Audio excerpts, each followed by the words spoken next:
Hi, welcome back to the KaiNexus Continuous Improvement Podcast. I'm Mark Graban, a senior advisor with KaiNexus, and we're joined today by Greg Jacobson, CEO and co-founder of KaiNexus. So we're doing our occasional chat and conversation here about continuous improvement, and thankfully, it didn't sound like there was too much need for continuous improvement. We just all celebrated Thanksgiving last week. You had a good experience frying your turkey, Greg? I did, and we were catching up on that, and we started to talk about checklists and standard operating procedures and things of that nature. And Mark was like, "Wait a minute, why don't we start the recording now? It's always fun." So we've been frying a turkey now in our family for maybe 15 years, and there's just been this effort of doing CI to the process.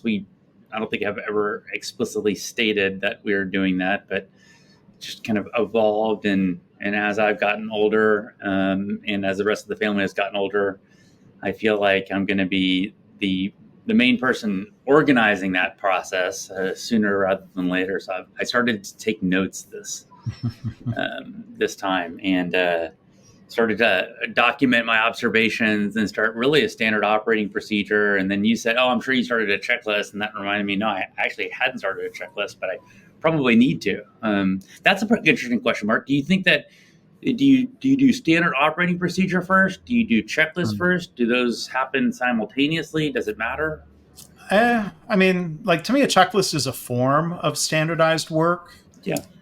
I mean, a lot of times standardized work documents classically would include not just like what are the steps, but how long do the steps take? And there's some types of work where that is really that matters, like especially for more like repetitive operations. I would say for something you're doing maybe literally once a year, like a checklist with certain reminders might be helpful enough. Yeah. But I mean, I did bring up the safety question, and since you're an ER doc, I mean, people's attempt to fry turkeys, that does lead to quite a few ER visits every year, different risk of burns or, especially from the boiling oil, right? I certainly don't have any statistics, but I can't imagine it doesn't generate hundreds, maybe even thousands of ER visits. We have an outdoor fryer, and we've dialed it in. There's never been any misses or near misses that have occurred. Well, that's good. Got proper gloves. We've got this whole ladder contraption with a pulley system to drop the turkey, so we're not getting very close. One of the tricks, obviously, is going to be to have a stable base. Mm-hmm. And then the other trick is to make sure no one's, walking around it. And then dropping the turkey really, really slowly is super important. And it needs to be a thawed turkey. Yeah. Yeah. That's just what I was going to add. I think the one thing I saw a TV segment about turkey frying safety is that, any ice, that water plus oil is a bad combination. It creates splashes, right? Yeah, no, it definitely it creates an explosion. I mean, it's pretty violent. I think it could lead to someone's death if they were in the right spot. It's overnight in brine, so that's the benefit of the turkey frying. That's been marinated for a really, really long time. So I don't really know what the result of it would be if you didn't do that marinating process. We've always done that. So. Yeah. I did a little quick Google research here. According to this one news source, deep fryer fires, this is probably not just turkey, but responsible for 5 deaths, 60 injuries, and the destruction of 900 homes. And then there was something specifically about turkey frying, $15 million in property damage annually. Wow. Yeah. No, wow. So I think that those numbers were from deep frying turkeys. So I'm not trying to dissuade you from doing that. I'm glad you're being mindful of safety and process. Yeah. Well, it's been a fun process, and I have found a remote temperature sensor that apparently is rated to go in a deep fryer. And so that's going to be the addition for next year. So no risk of undercooked turkey. Correct. Well, we didn't have a risk of that because we're always measuring it, but for it to go wireless, we won't need to be near the oil or lift the turkey, or so we usually have a thermometer in the oil, so we know how hot the oil is. But you're kind of moving things anytime you can not touch the oil, and the better. So, well, we did a smoked turkey, and by say did, I mean the verb really is purchased. Cooking a turkey or you're trying to smoke one. There's a lot of time and effort, and there's a place north of Dallas, Greenberg Smoked Turkeys, that my mother-in-law ordered one from, and it was very good. Very nice. Do you use any checklists or any CI principles in your Thanksgiving festivities? No, I mean, for a meal like that, in the past, there's times where I've used a Gantt chart, not the KaiNexus Gantt chart feature, but to look at the timing of different dishes and prep time and cooking time, and you don't want to be ready to serve everything else and find that your sweet potatoes are still cooking away. Yeah, it's brilliant, and it's a perfect use for a Gantt chart. Yeah, so an industrial engineer's holiday of Gantt charts and checklists and all. So, well, I mean, at the end of the day, all these things reduce stress, right? I mean, I think that's one of the things I love about continuous improvement is that stress is something that I'm always trying to reduce. I have a lot of things going on, and so developing standard work and developing checklists and developing, having a really complex meal, at least you figured out what would be the ideal sequence of things, and does it make sense? I mean, you can't distort time, but you can certainly figure out when things should start boiling and when things should be taken out of the oven. So, yeah. And then, like a lot of businesses, we went through, I could call it a make-buy decision of, okay, we're buying the turkey prepared. We bought a couple of pies and cooked, a lot of sides, from scratch ingredients. Right. So reducing stress, something to be thankful. We were thankful for that. So before Thanksgiving, Greg and I, we were part of a team of KaiNexians who were up in Cleveland. Yeah. Early November, the AME Conference, the Association for Manufacturing Excellence. So we were going to share some thoughts and reflections from the event. And Greg, you spent a lot of time talking to customers and potential customers at the booth. KaiNexus was an exhibitor. Like, what were some of the high-level themes that come to mind of some of the conversations you were having with people? Well, I think one, it was a great conference. It was nicely run. We got into a large number of great ideas. I always find it really interesting that kind of almost like this tension between people that are at a conference and then people that are a booth at a conference. And do I want to be talking to these people? Are they trying to sell something to me that I don't want or don't need? And I think that's probably would have been my mindset 20 years ago. Being at a conference, I think what's interesting is being on the booth side of things. I now take conferences completely differently. When I go to conferences, I go to literally every booth. I get more value from going to the booths. We go to this SaaS conference, and I don't go to any of the presentations. I literally go from booth to booth to booth to figure out, what is the product? Why would a SaaS company want it? What can I learn from it? How do we solve that problem? Is that pain we either have and know we have, pain we have, didn't realize we had. And so I think it's always this super interesting dynamic that once that kind of the ice is broken, or when you start an actual conversation with an attendee and you start getting into, how do you organize the work? What kind of technology do you use? Typically pretty quickly, if it's not a good fit, we've learned a little bit about them, they've learned a little bit about us, and we go our separate ways. I'll tell you, we probably talked to 30 or 40 organizations, had really deep conversations about the challenges they have with managing all their improvement work, really on the organization side and the reporting side. And it's been an interesting evolution over the last dozen years, right? Yeah. Of being in this, and whether it's brand, whether we're a more robust company, whether the product is more robust, or whether there's been a shift in mindset on, how do you report and manage and categorize and, share this type of work. But it's very validating and refreshing, and to understand that we solve a problem that many organizations have, and many organizations have and don't realize they have or they didn't even realize the solution existed. So it was a lot of fun. Yeah.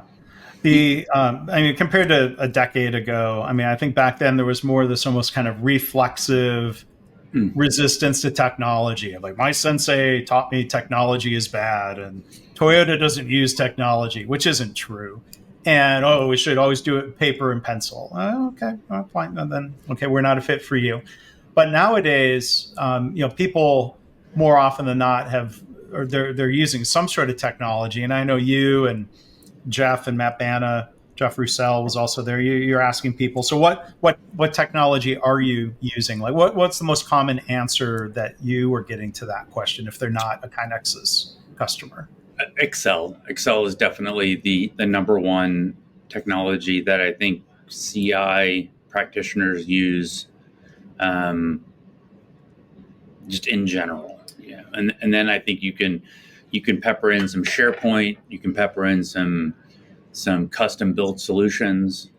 Those are probably your top three. Or Teams. I think a lot of the SharePoint stuff maybe has evolved, or just a little bit different. But yeah, there's the problem that people are trying to solve. Let's say they're using Excel and SharePoint. Then there's the problems with those solutions, which is why people often end up coming to KaiNexus, right?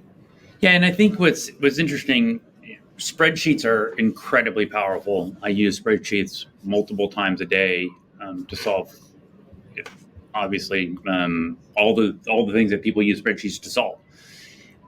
Where spreadsheets break down is if you're trying to get a whole bunch of people to use it, trying to figure out which version is it, and then the fragility of them. They're really fragile pieces of technology. So they work really well in highly educated spreadsheet using people that are very cognizant of how to use the spreadsheet. As soon as you start getting into expanding the number of people that need access to that, and you start getting into situations where something like KaiNexus is going to definitely help you out more. Mm-hmm. Yeah. And then a lot of KaiNexus customers were there. Yeah, we're very lucky and honored to have some great partners there. So we were not only able to see at AME a couple of our customers, but also did some on-sites. But Sherwin-Williams is a customer of ours, Cleveland Clinic's a customer, and Med Mutual is now a customer of ours too. That we're all present.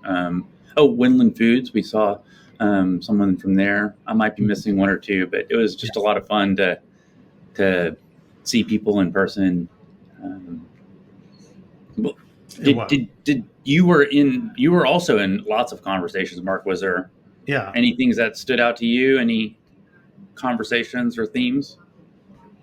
Yeah, I love, it's a combination of seeing familiar faces and meeting new people, or the modern overlap is meeting somebody in person for the first time who you feel like you've gotten to know really well through Zoom conversations the last couple of years. So Elizabeth Swan comes to mind for people who know her and her book. She did a webinar for us. Her book is Picture Yourself a Leader. It's one of those things like, oh, right. Yeah, I forgot we had never met in person. Yeah. many conversations and many group Zoom calls, networking, comparing notes during pandemic times. So she comes to mind as somebody who was in that category. Yeah, a lot of great conversations. The keynote talks, and so one of those people it was great to see again, Rich Sheridan from software company Menlo Innovations. His keynote talk was great, and I had some conversations with him. Somebody who I had heard of and had never heard speak, and I just got to meet briefly because I went up afterwards and thanked him for his talk, and I gave him a copy of The Mistakes That Make Us. Was Bob Chapman, who is the CEO of a company, Barry Waymiller, which is like a conglomerate of different, I think, like industrial products manufacturing businesses. And so, given like that kind of like you think kind of like old industrial industry, very progressive leadership ideas, like inspirational. From Bob Chapman. And so anyone who attended AME, and Greg was caught up in conversation, so I keep pestering Greg, when the recording's available, you got to watch Bob Chapman's talk, because he talks about what he calls truly human leadership. And you've got to care for your employees, and it doesn't come across as like paternalistic or anything, but like just really caring.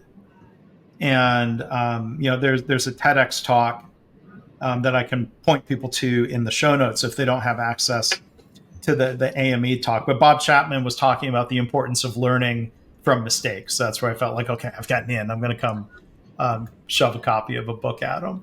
But really just talking about just a very principled approach to leading a business and realizing financial results will then follow, as opposed to just directly and solely trying to measure financial results. Like, it was just a really inspirational vision of a leadership model and a company culture. I really enjoyed hearing him talk.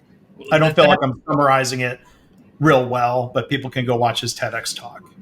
I think that theme comes up over and over, this idea of if you focus on identity, you'll get the results, right? I mean, that's in habit science talk. It's I'm trying to quit smoking, or I'm a non-smoker, or I'm trying to eat better, or I'm a person that eats healthy. And so it's almost like if you focus on here at KaiNexus we have values and traits. If you focus on those, then the right financial outcomes will just be a side effect of that, versus the other way around is just not as successful of a way to live life. It's hard to make all those micro decisions if you're just focusing on a goal, versus if you have an identity or principles, in this case, as Bob mentioned. Yeah, so that was definitely a highlight from the conference. So yeah, hopefully we'll see people next year in Atlanta, and it's overlapping Halloween again next year. But Halloween being the last day of the conference, which is, I think, a better day to ask people to wear costumes than day one, as it turned out this year. Because Mark, what was the who did you dress up as? Tell the folks. Basically, Lean George Michael, which is a dated reference from the 80s now at this point. But in the Wake Me Up Before You Go video, he wore all white, he and Andrew Ridgely, and the shirt said in huge letters, "Choose Life," which has different connotations than what that t-shirt might imply today. But I made a version of that t-shirt that says "Choose Lean," and I had a wig and all white. And so anyway, I'd seen that video, and there was the documentary about George Michael, so that's why I think that was on my mind. But you were hard to recognize. Like, that's how good of a costume it was. Which is awful for networking then. Well, yeah. And there was somebody who a guy, Tiago from Brazil, I'll give a shout out to, who has read some of my books and listened to podcasts, and he was excited to meet me, and he wanted to take a picture, and I'm like, oh, I'm wearing this dang costume. I did get a picture with him in regular attire without a wig the next day. So hopefully that's the one he would choose to share on social media. But Yeah. other people wear costumes.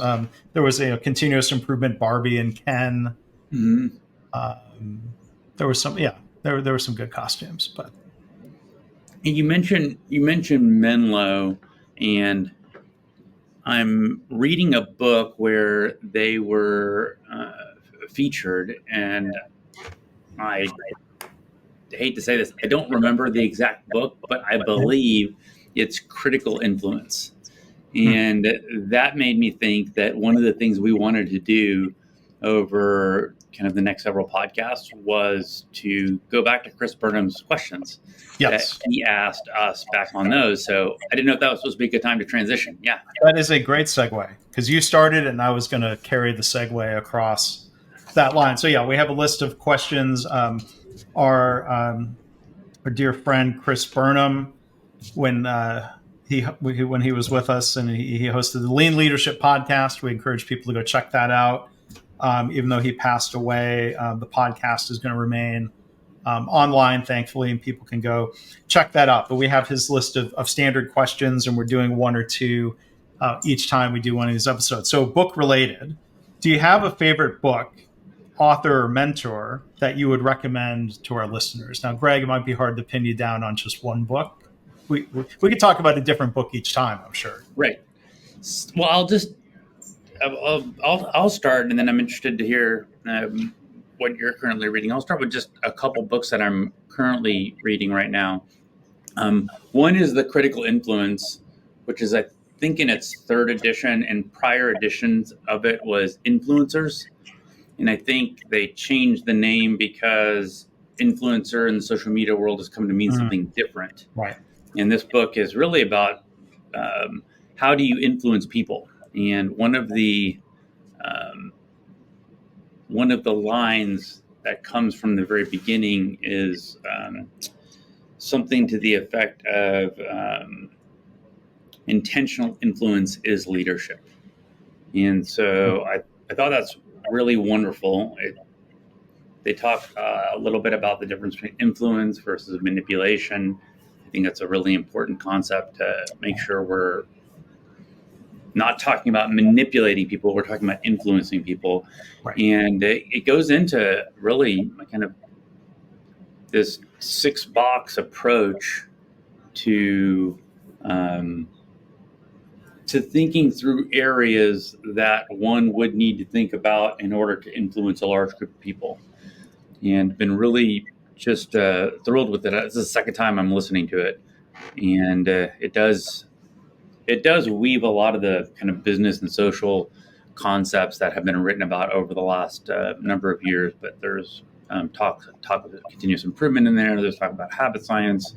There's I'm sure other number of stories and cognitive science and behavioral science and organizational psychology, psychological safety, and so I'm really enjoying that book. Yeah.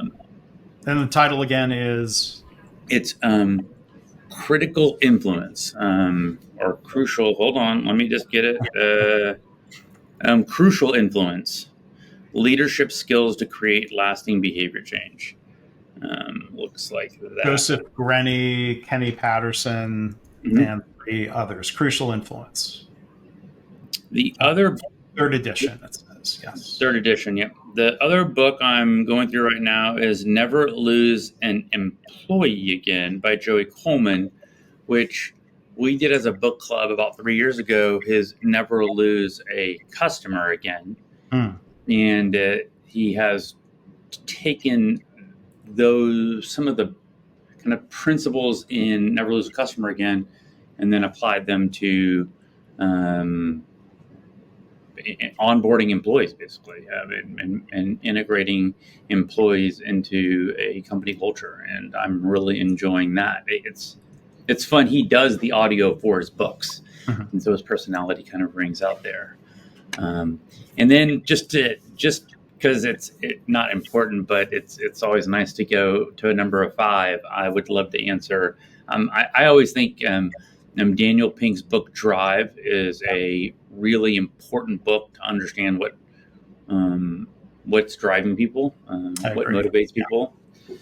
And of course, James Clear, Atomic Habits, I have to throw in there, or any of the habit books that we talk about in our habit talks. And then finally, I can't not mention Masaaki Imai's Kaizen as my, beautiful. I have a copy of it because I think we talked about it an episode or two ago, and it's still on my desk. I don't know if you have thoughts about any of those or want to share some of yours. Yeah, I mean, Imai's book is great. It's a highlighted and post-it flagged copy here. It's a great foundation for lean and continuous improvement, kind of one of the early classics in the whole field. I mean, I was going to share the one book I always go to, which I grabbed off my shelf before we go. Is this book, Donald Wheeler, Understanding Variation, The Key to Managing Chaos. And I think it probably surprises people when, they ask, what's your favorite book? And it doesn't have the word lean in the title. Like, to me, this is such a foundational book. I was really fortunate to read it really early in my career because my dad took a class with Don Wheeler and had a copy of this book with the kind of, mystical, weird, spacey cover on it, Understanding Variation. It's what really taught me about control charts, process behavior charts, the application to management. And Don was kind enough. I don't know Don well, but I asked him and he agreed to write the foreword for my 2018 book, Measures of Success, which credits Don 100 times over for what he's written and what I've learned. So if there's this, I've given more copies of this book away over 25 years than any other book. Well, that's amazing. I feel like, I don't know how you pair Measures of Success with Wheeler's book. I don't know if you consider it an extension, a primer, a continuation, but there does seem to be a lot of connection there. I think there's a lot of connection. My book is maybe an extension of Wheeler's. You could certainly do very well only reading Don's book, but I think my book has additional examples, some more modern data sets to apply the same principles. But that book's made such a difference, for me in my career, whether I had written Measures of Success or not. Is he still with us, or? Mm-hmm. Okay. Yeah. Well, he's still teaching. He's still pretty active. I took a workshop with him in 2018 or 2019. So yeah. I wonder if he'd be interested in doing a webinar. I could try. Yeah. No idea. I think he's still very busy, but I can certainly try. Put that on the ask list. I had asked him once about doing a podcast, and I think my mistake was, like I'd said, well, here's some of the potential questions I could ask you, and I think I went overboard and I freaked him out about a list that was too long. It would have been better to just say, Don, I'm going to ask you about your book. Would you be willing to come on? Right. But yeah, Understanding Variation, Don Wheeler, at least a key book. We're going to talk about other books other times, and we still have other questions from the Chris Burnham Lean Leadership Podcast question list to get to in future episodes.